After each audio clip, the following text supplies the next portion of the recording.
ਹੁਣ ਉਹਨੂੰ ਸਫਦਰ ਸਮਝਾ ਰਿਹਾ ਕਿ ਪੁੱਤਰ ਮਾਨੀ ਇਸ ਮਹਿਕਮੇ ਸਫਦਰ ਨੂੰ ਆਂਦਾ ਤੂੰ ਪਿੱਛੇ ਚਲੇ ਜਾ ਸਫਦਰ ਆਖਿਆ ਆਰਾਮ ਨਾਲ ਰਹੋ ਆਰਾਮ ਨਾਲ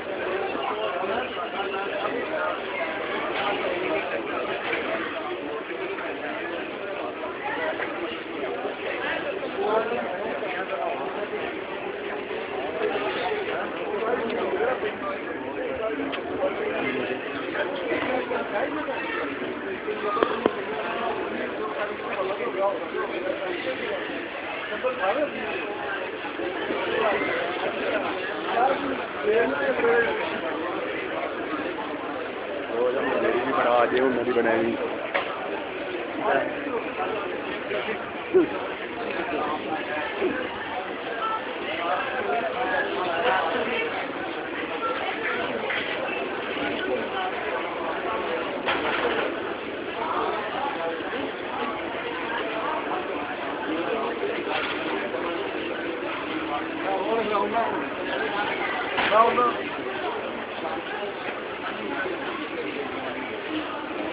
वीडियो बनाना पे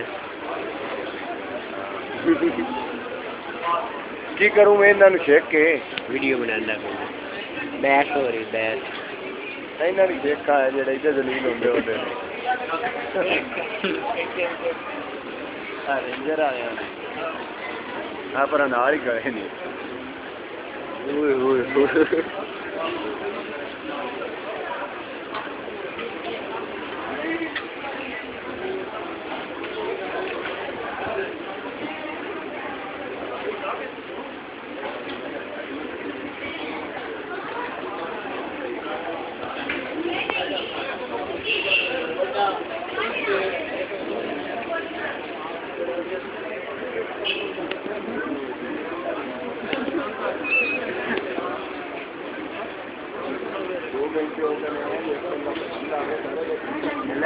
वेट वेट कैसी नहीं हुआ चेक करना